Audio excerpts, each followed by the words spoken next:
The Milwaukee Bucks made headlines by trading for Damian Lillard, but unfortunately for Jrue Holiday, that meant he was out the door one day after, saying he saw himself as a Buck for life. Definitely tough circumstances for Jrue Holiday, but now the Portland Trailblazers find themselves in a spot where they could trade him again to ultimately reset their books, specifically when it comes to the veteran guard and getting him off their roster, to supplement themselves with possibly more draft picks, more young pieces to continue and further their rebuild. We're going to take a look at that in this video, so let's get into it.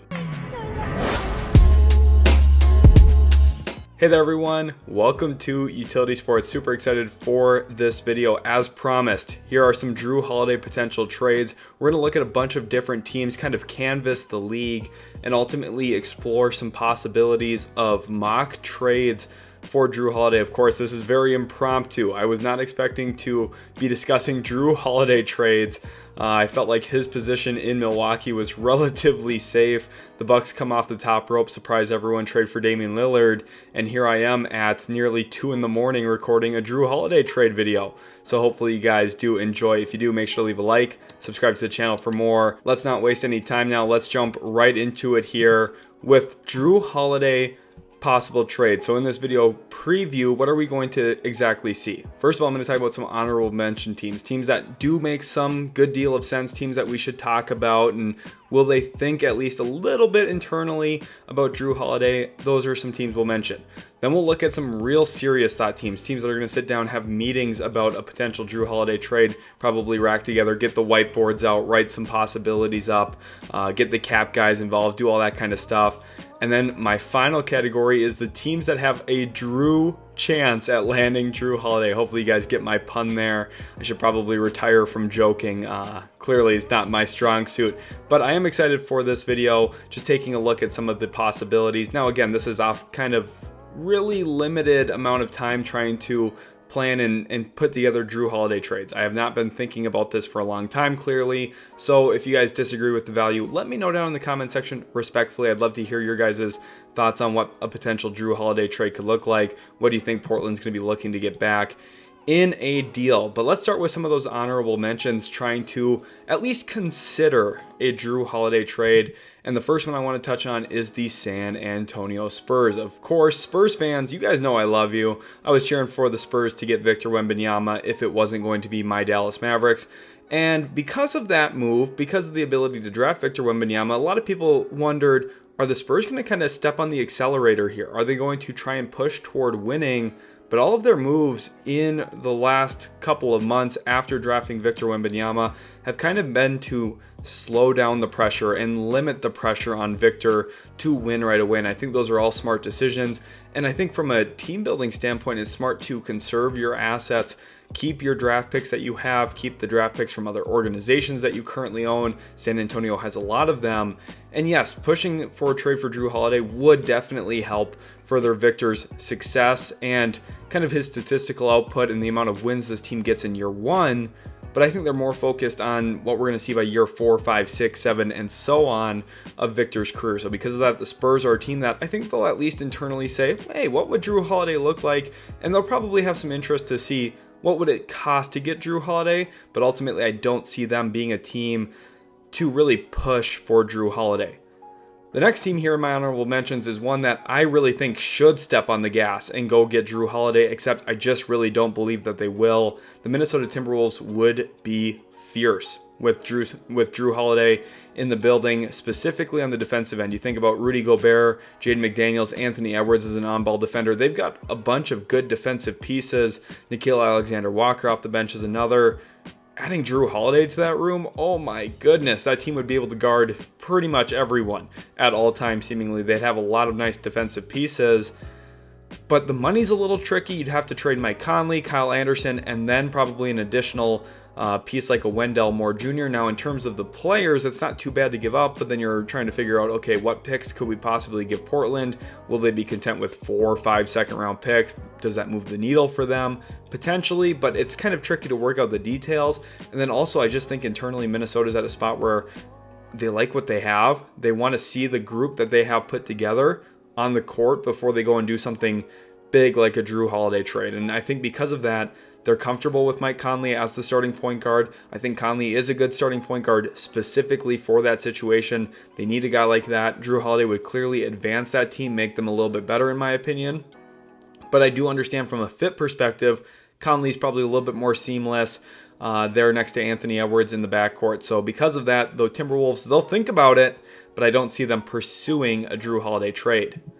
The next team, Brooklyn Nets, and I think a lot of people are going to have interest in what Brooklyn does over the next 6 to 12 months. I think Brooklyn's going to be a hotbed team. They have a lot of assets, especially after the Kevin Durant, Kyrie Irving trades.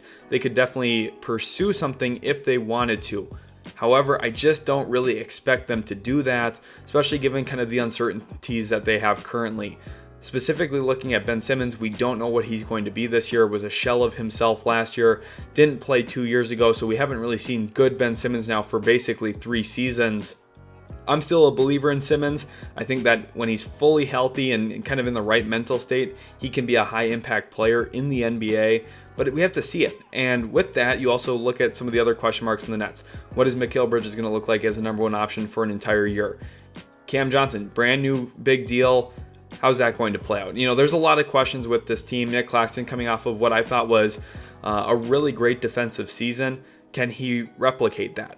And also Jacques Vaughn, they've just got a lot of pieces. They brought in Dennis Smith Jr., not that he would necessarily stop you from making a Jrue Holiday trade, but if you're Brooklyn, are you confident that you're not only a playoff team, but a playoff team that's good enough to push a team in the first or second round? My answer to that is probably not. So for that reason, I just can't really see Brooklyn stepping on the accelerator themselves here and pursuing a Jrue Holiday trade aggressively.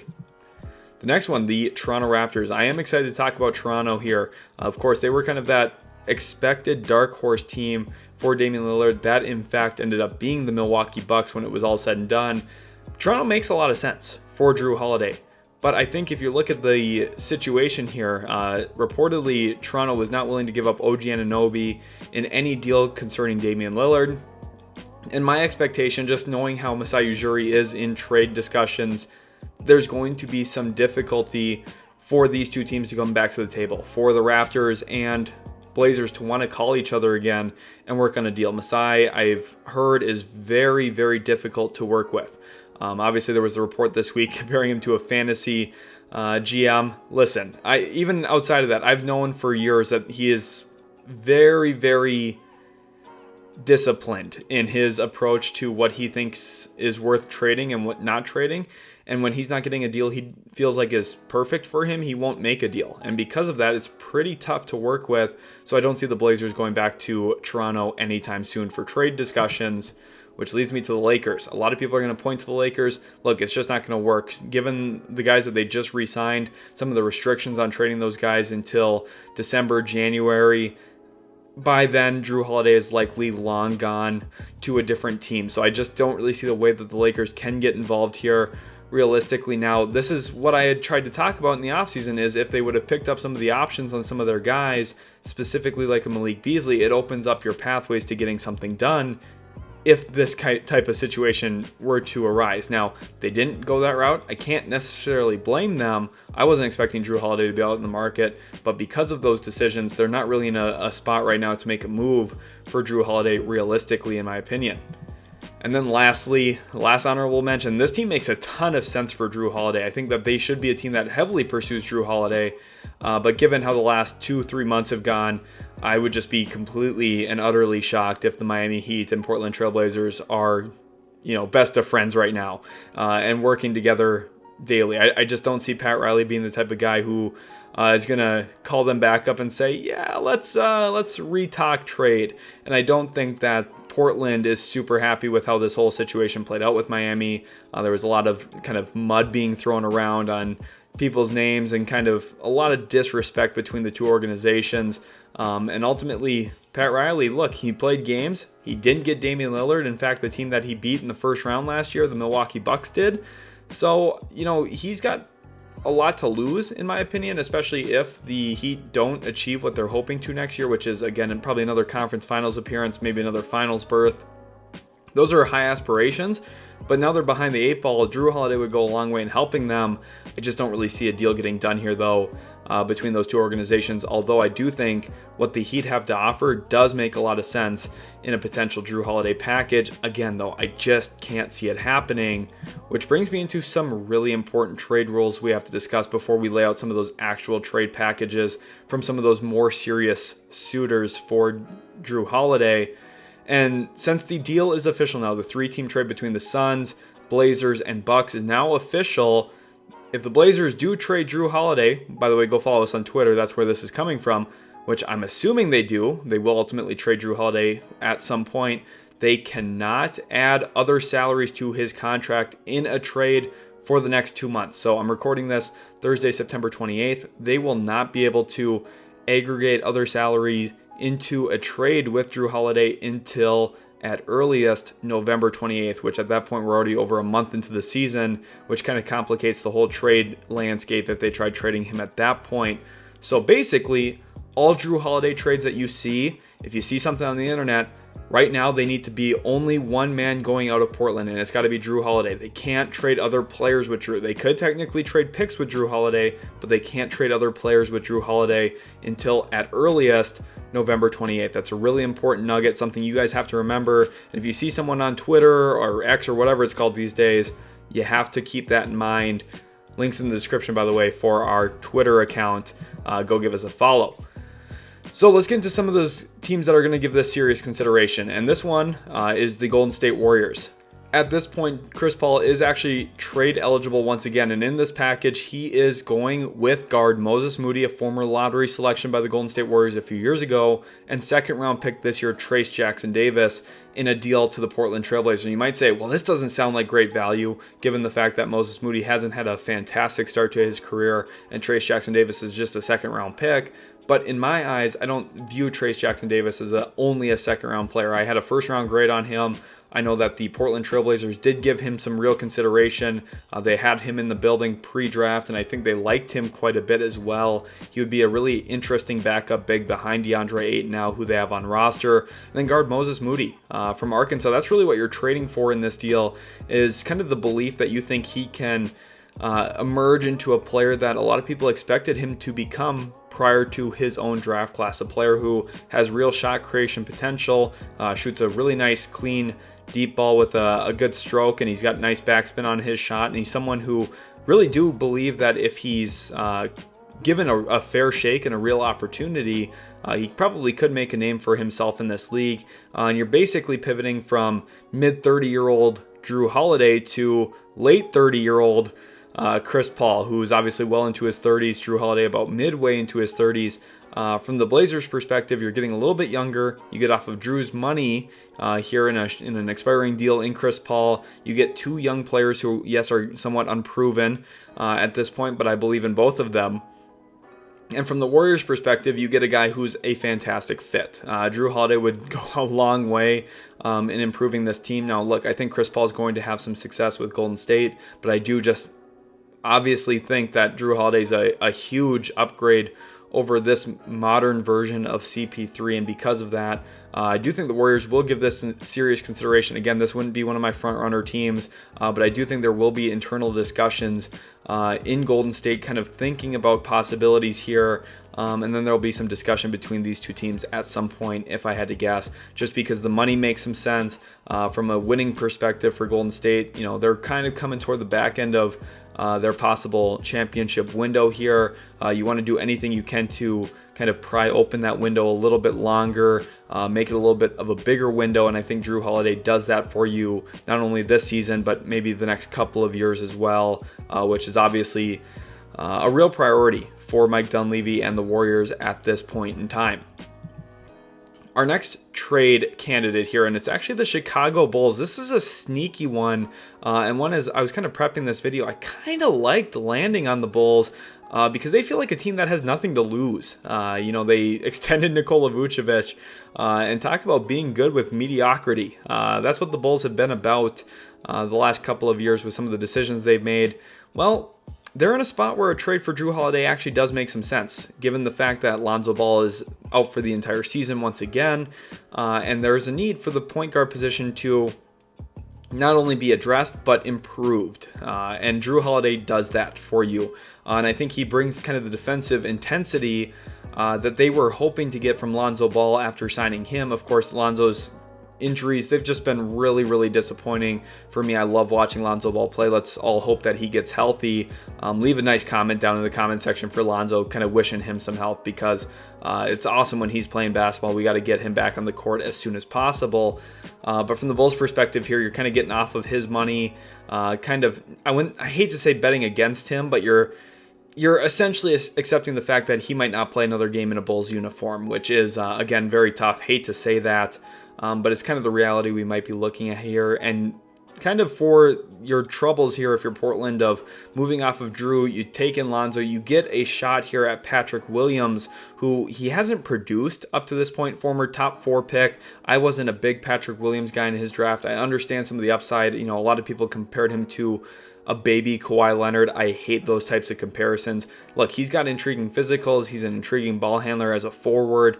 I think he's taken strides forward each year, although the stats don't necessarily back that up. I think he has gotten better at specific skills and traits. I think his passing's come along a bit. I think his ability to create for himself off the dribble has improved since he came into the league. He was very, very raw after his freshman season at Florida State, where he was a 6th man. He wasn't even a starter for the Seminoles his freshman season, and the Bulls at this point, they might be ready to kind of commit to winning a little bit more and say, look, Patrick Williams was our young prized asset. Didn't ultimately work out. This is a chance to go get an all-star level point guard in the door. Jrue Holiday, one of the better guards in the league, of course. And yes, it is going to cost you a first-round pick with this package, just given Lonzo's situation.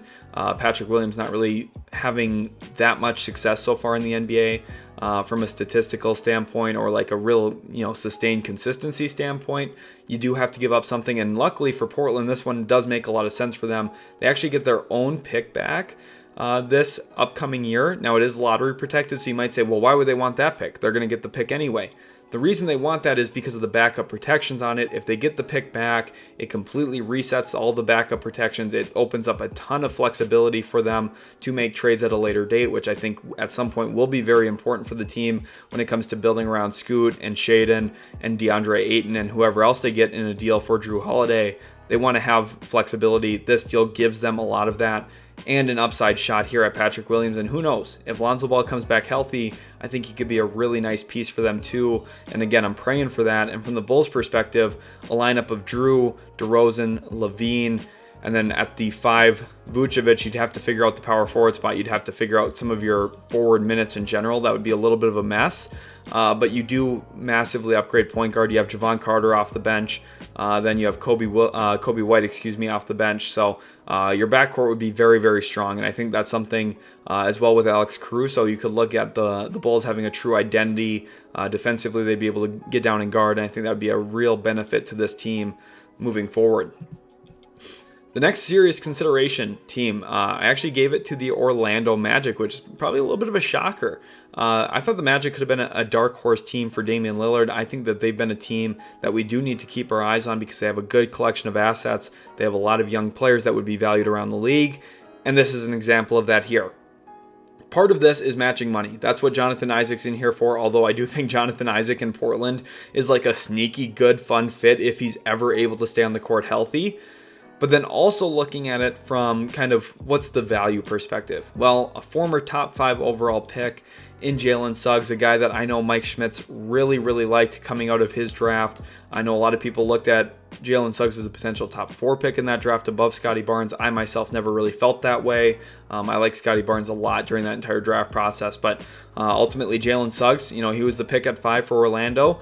And look, they just drafted Anthony Black this year. I'm not sure what Jalen Suggs' role is going to look like toward the end of last season. It's very important to note he did have some good performances, and I think he started trending in the right direction. If I was making trades right now, if I was an NBA GM, I would be trying to see what it takes to get Jalen Suggs. So if you're looking at it from Portland's perspective, I think Suggs makes a lot of sense. And funny enough, my pre-draft comp for Suggs, kind of his ceiling was a Jrue Holiday-esque player. I wasn't sure if he was ever going to get to that kind of threshold. Typically, if you're looking at a guy who might be the 4th, 5th pick in the draft, all-star is kind of the ceiling that you often might see. Not in every draft. I don't always believe that. I think Amen Thompson this year could be fantastic for the Rockets. But Jalen Suggs this year, I think, getting him in Portland does make some sense. I think he could complement Anthony Simons and or Scoot Henderson in a lot of different ways with his kind of ability to make plays defensively and kind of how serious he takes winning. I know he hasn't done a lot of it in Orlando early in his NBA career, but I think he has that mentality that would fit pretty well into Portland with kind of the competitive nature that I think that team's going to end up having at some point with the athleticism and the talent that they have in there. I think a guy like Suggs could go a long way in helping them. Gary Harris is in here to match the money, and then you also get a 2025 first via the Denver Nuggets here. Not a great first round pick. Basically, the Magic are saying, oh, you need a little bit more in the deal. We'll give you this Denver Nuggets first round pick that they got from the Aaron Gordon trade. Kind of helps facilitate this. And the Magic go into next year then with a really, really nice team. Cole Anthony, of course, a really good player off the bench. Then you'd have Markelle Fultz as well. You have Anthony Black, Jrue Holiday, probably the starting point guard though. You have guys like Paolo Banchero, Franz Wagner in the lineup. You're really big, you're defensive oriented, and you're able to guard with multiple guys across multiple positions in your lineup. It's a fun lineup. Again, I don't think the Magic ultimately are the team that's going to land Jrue Holiday, but I think they are a sneaky dark horse team for us to keep our eyes on. Then we get into the real threats, and this is where the fun begins, because these are the teams that not only do I think could potentially make a run at landing Jrue Holiday, but I think they're real dangerous teams as well to watch for in this year's postseason. So these are really important teams to talk about. I think most people are going to be drawn to these teams specifically in this part of the video, and the first one is one that I think a lot of people want to see happen, and it's the Boston Celtics. Listen, I'm a little bit more hesitant about this from Boston's perspective. The deal here, you get Jrue Holiday in the building almost as that Marcus Smart, not only replacement, but upgrade for the Boston Celtics. Listen, if you're a Celtics fan, definitely go check out the Celtics season preview on the channel. I think you'll really, really enjoy that video after this one. But from what you're giving up here, this is why I'm a little hesitant. You give up Time Lord Robert Williams, a guy that I think is really, really important for Boston this year. You also give up guard Malcolm Brogdon to match the money. Guard Peyton Pritchard's in there to help facilitate the deal as well in terms of the money perspective, because Boston cannot take in more salary in a deal given the new tax apron thresholds. And to help get the deal done, you have a 2024 Golden State Warriors first round pick. Again, probably not a super valuable first rounder in what is somewhat of a weaker draft. I hate saying that. I still think there's a lot of talent in this year's draft. I think there's going to be players up and down the board that can help teams win. But it's not a pick that you're expecting to be in the top 3 or 4. Essentially, that's what it comes down to. Is this is not likely a high-end lottery selection here from Golden State. We've seen Golden State crumble in the past and end up with high selection, so you never want to say never, but ultimately I would bet against that. So really, what is it from Portland's perspective? One, it's getting a pick. You have Mike Schmitz. You feel pretty good about your ability to draft up and down the board. You're going to be able to get a good player, probably, just given their draft history and success that they found recently. The big thing for me is Robert Williams. Robert Williams is a big that Portland in my lifetime has never had. A guy who is a real verticals, athletic, freakishly talented shot blocker. They haven't had that in my time. They've gone through every single big. Yes, they had Jock Landale, whatever. They've had guys who can block shots. They haven't had a guy like Time Lord who does it consistently and at a really high rate. And I think he would be so, so awesome there. And yes, I know they just traded for DeAndre Ayton, so that maybe complicates things. Imagine if you're 48 minutes of center play a game where DeAndre Ayton and Robert Williams. That's a huge advantage other teams just quite frankly don't have. Williams is on an awesome contract right now, and to be honest with you, if I was the Boston Celtics, I would hang up the phone on this. I think the Celtics are trending in a very good direction with the way that they want to play. I think they have a lot of guys who fit their style of basketball, the way that Joe Mazzulla wants to play. They're going to shoot a lot of threes, and I think Robert Williams is an essential piece for protecting the rim for them. Specifically, if a guy like Kristaps Porzingis were to get hurt, if you want to spell Al Horford, keep his minutes low during the regular season and during playoffs, you need to have a third big. And just given what the Celtics currently have on roster, I think that they're kind of teetering on the edge of maybe not being deep enough.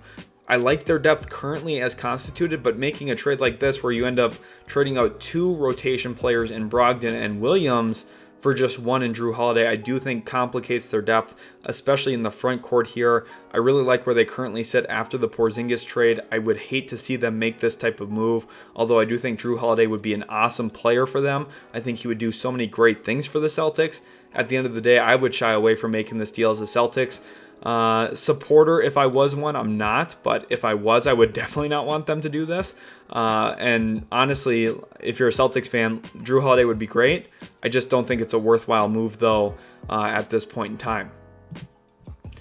Moving on to another team I think a lot of people had expectations around, and that's the Los Angeles Clippers. And their package is a little complicated here. It really comes down to matching money and throwing as many intriguing, low usage, kind of high upside players in there as you possibly can. And the Clippers have a decent amount of them. You could maybe throw a guy like Jason Preston into this deal as well. I'm sure the Blazers would consider him. But the deal is essentially Clippers get Jrue Holiday and the Blazers get a whole bunch of possibles. They get a whole bunch of guys who maybe turn into something, plus some pick flexibility, which we haven't talked about picks a ton in this video. This is where they would maybe have an avenue to getting some more draft compensation with some upside down the road. In this deal, you get forwards Amir Coffey, Kobe Brown, BJ Boston, Robert Covington, Marcus Morris. Covington, Morris, maybe they get rerouted to a third or fourth team if teams are interested in adding some depth there. That could make some sense. I don't know if Covington would play another game with the Blazers, and I'm sure Marcus Morris would like to be in a different situation than the rebuilding Portland Trail Blazers. So that's kind of the first step here. Second step is analyzing Amir Coffey. Really good development from his time at the U of M with the Golden Gophers. He really went from a slashing playmaker to a lethal three-point shooter. And that typically does not happen. He worked a ton on his three-point shot, developed a pretty good stroke, and I think he's a pretty darn good player at this point in time. Kobe Brown, coming out of Missouri, he can really light it up as well. He's a good shooter. You're looking at forwards who could fit theoretically next to some of the pieces the Portland Trail Blazers currently have existing on their roster. BJ Boston, he's on the graphic here, really high upside player. I think his shot creation is something I would bet on. Now, I'm not saying you can rely on it for 30 minutes a night, but maybe an off-the-bench spark plug type player. But then really the real sweetener in here, you get a 2029 first completely unprotected, and then you also get a 2030 pick swap unprotected. So we're looking at fairly similar draft pick compensation as to what they got for Damian Lillard from the Milwaukee Bucks, and you're basically here betting against the Clippers being good in 5 or 6 years. That's kind of your hope if you're Portland. And I do think that does make some sense if you were to explore some type of deal like this. Then, another real threat. The Philadelphia 76ers. And this one's really complicated, so much so that I couldn't really lay out a good trade. All I know is the Sixers will be interested. Daryl Morey is going to try and figure out any way he can to improve his team. And if it means James Harden is kind of being difficult, well, Jrue Holiday might be the point guard for the Philadelphia 76ers in what is ultimately going to be a 3-team trade. That's why the asterisk is there next to James Harden. He will not be a Portland Trailblazer. I can basically guarantee you that. I would be completely and utterly shocked if he is. So basically think about that Clippers package. Maybe that goes to Portland in this. Another pick goes to Portland. There's some moving pieces, right? Portland gets a pick and some players and some pieces. They kind of get a 4-for-4 deal like they're ordering from Wendy's, right? That's ultimately what this would turn into. I don't love this kind of framework. I think this is complicated. I think a lot of ways you could look at a Jrue Holiday trade is complicated currently because a lot of the teams that might want him probably have some other point guard that they'd want to send back to Portland that doesn't really make sense for Portland, kind of like Malcolm Brogdon. So that's one of those situations where you have to figure out, okay, what can we do with this option? Can we turn this and route this to a third team? And for a mock trade video, that's just way too complicated because people are not going to kind of understand some of the ins and outs of that. And it's just, there's too much to look at in some of those packages. Ultimately, what you need to know, James Harden possibly goes to the Clippers or some third other team. The Blazers get their pick of some decent young players and some pick compensation. And the 76ers turn James Harden into Jrue Holiday to avoid some of the drama this season. Now, I don't expect this to happen, but there will be a lot of rumors about it over the next couple of weeks, I'm sure. And my expectation right now is Jrue Holiday gets traded before the start of the regular season. I would be surprised if he is on the Portland Trailblazers. come the middle of October, but you never really know. Joe Cronin was super patient with the Damian Lillard trade.